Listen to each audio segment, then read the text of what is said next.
आज पॉलिटी है और पॉलिटी में हम कोई चीज करेंगे आज खास करके देखेंगे कोई चीज प्रधानमंत्री। ठीक है, इससे पिछले क्लास में मंत्री परिषद बता दिए और मंत्री परिषद का ही एक अंग प्रधानमंत्री हुए हैं। तो प्रधानमंत्री के बारे में आप चर्चा करेंगे। आप जानते हैं भारत में संसदीय शासन प्रणाली अपनाया गया है। कौन सी संसदीय शासन प्रणाली अपनाया गया है।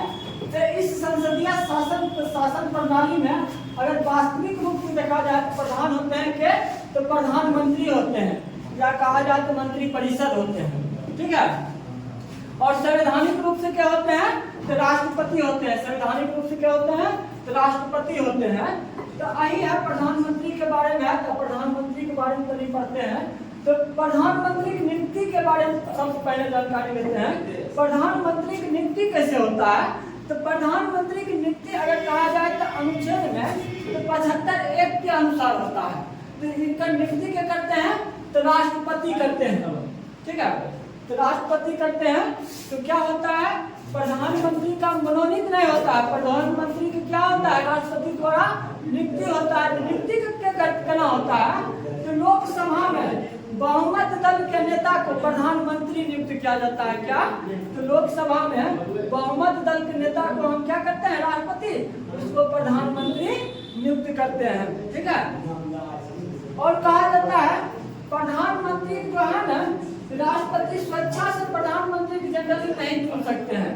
अगर जो होता है स्वविवेक से राष्ट्रपति प्रधानमंत्री को नहीं चुन सकते हैं। ठीक है, और किस कंडीशन में तो लोकसभा का बहुमत होगा तो उन्हीं का नेता को ही चुन सकते हैं। हाँ, स्वेच्छा का प्रयोग मतलब ऐसा चुन सकते हैं जब कोई लोकसभा का चुनाव हुआ उसमें दो दल है, दोनों मतलब विश्वास नहीं ला पाया है, बहुमत नहीं ला पाया है। तो उस कंडीशन में सबसे बड़ा दल का जो नेता होगा सबसे बड़ा दल का जो नेता होगा उसको क्या किया जाता है प्रधानमंत्री नियुक्त किया जाता है।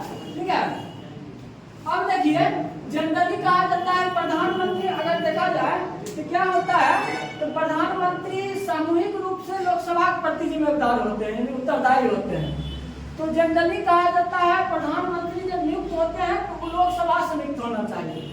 लेकिन संविधान में ऐसा कोई प्रावधान नहीं है कि प्रधानमंत्री की नियुक्ति कहाँ से होना चाहिए लोकसभा से होना चाहिए। ये कानून प्रावधान नहीं है। ठीक है, भारत में कुछ ऐसे भी प्रधानमंत्री हैं जो राज्यसभा से रिलेटेड होते हैं। कौन कौन है सबसे पहला है इंदिरा गांधी। इंदिरा गांधी ऐसे प्रथम प्रधानमंत्री बनी थी जो राज्यसभा का मेंबर थी और उनको प्रधानमंत्री बनाया गया था।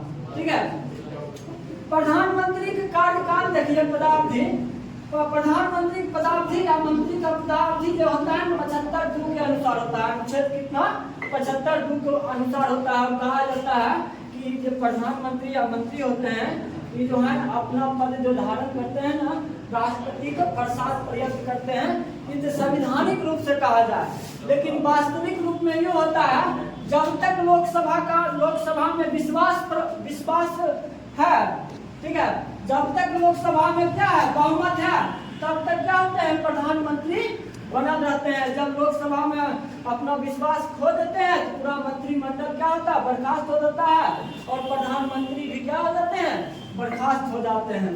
ठीक है, लेकिन जनरली संवैधानिक रूप से बोला जाए तो राष्ट्रपति के प्रसाद पर्यंत होते हैं, संवैधानिक रूप से बोला जाता है।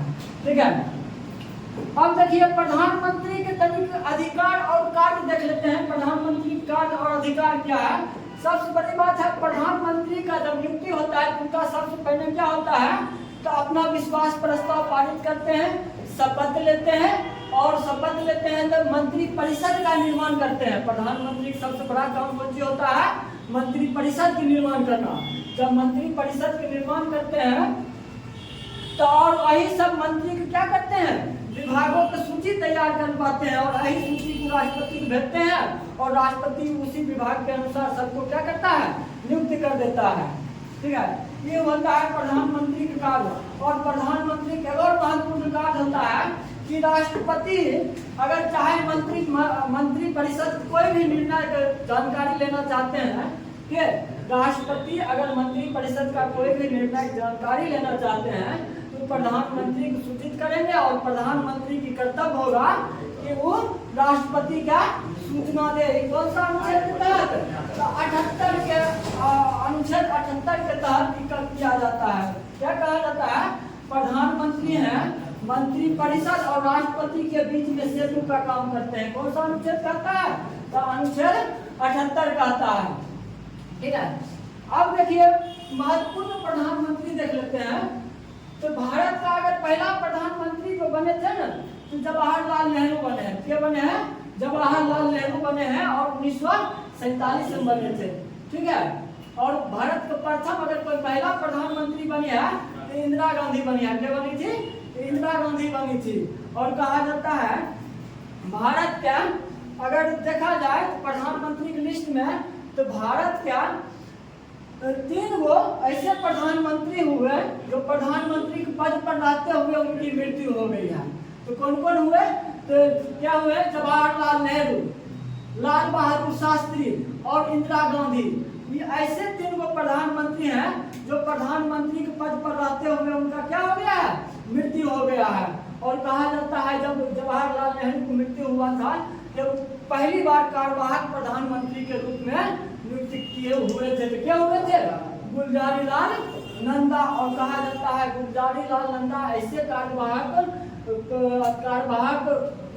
प्रधानमंत्री हुए जो 2 बार बनाया गया था। एक जवाहरलाल नेहरू की मृत्यु के बाद, एक लाल बहादुर शास्त्री की मृत्यु के बाद इनको कार्यवाहक प्रधानमंत्री बनाया गया।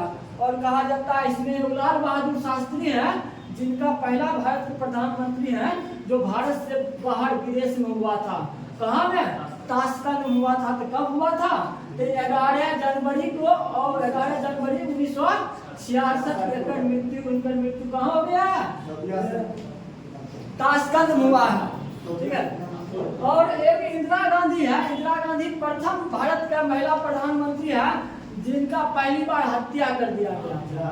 ठीक है, इंदिरा गांधी भारत के प्रथम प्रधानमंत्री हुई या महिला प्रधानमंत्री हुई जिसका पहली बार क्या कर दिया गया? हत्या किया गया था।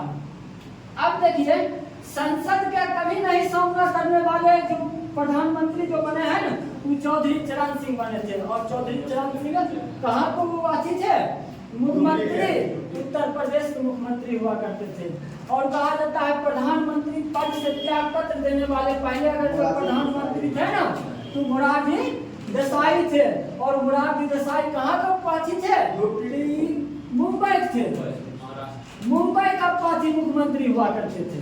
ठीक है, और कहा जाता है विश्वास प्रस्ताव से पूर्व त्याग पत्र दे देने वाले प्रधानमंत्री तो उनमें 2 हुए हैं। एक चौधरी चरण सिंह हुए हैं, वो अटल बिहारी वाजपेयी हुए हैं। और कहा जाता है अविश्वास प्रस्ताव पारित होकर के जो त्याग पत्र दे दिए हैं ना, उनके दिए थे बीपी सिंह दे दिए थे। और गैर कांग्रेसी प्रधानमंत्री क्या हुए हैं? मोरारजी देसाई हुए हैं। पहला गैर का थी पूर्व से गैर कांग्रेसी अगर तो अटल बिहारी वाजपेयी लिया जाता है। और दक्षिण भारत के प्रथम प्रधानमंत्री पीवी नरसिम्हा राव। और कहा जाता है ये वैसा प्रधानमंत्री बनाया गया था कि किसी भी सदन का सदस्य नहीं थे, बाद में लेना पड़ा है। और कहा जाता है राज्यसभा से पीएम बनने वाले, यानी राज्यसभा से प्रधानमंत्री बनने वाले 4 वो प्रधानमंत्री हुए हैं। तो कितने हुए हैं?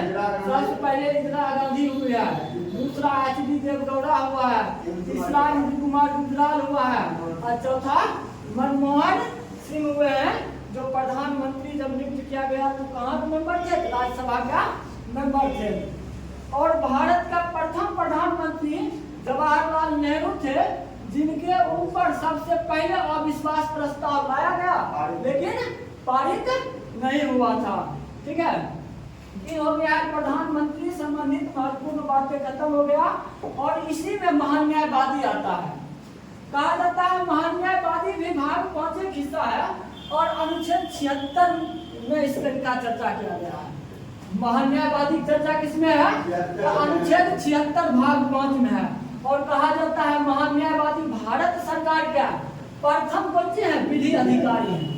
भारत सरकार का अगर प्रथम कोई विधि अधिकारी होगा तो क्या होगा? महान्यायवादी होगा।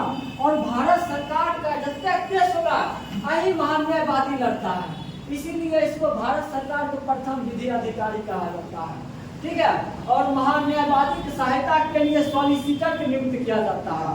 तो वो सॉलिसिटर का नियुक्त किया जाता है जब तक संविधान में कोई चर्चा नहीं किया गया है। अगर महान्यायवादी की नियुक्ति का अधिकार और योग्यता देखा जाए तो पहले महान्यायवादी की नियुक्ति क्या करता है तो राष्ट्रपति करते हैं। महान्यायवादी का अगर नियुक्ति कोई करते हैं तो राष्ट्रपति करते हैं, केकरा सलाह पर तो मंत्री परिषद के सलाह पर नियुक्त किया जाता है महान्यायवादी को। क्यों?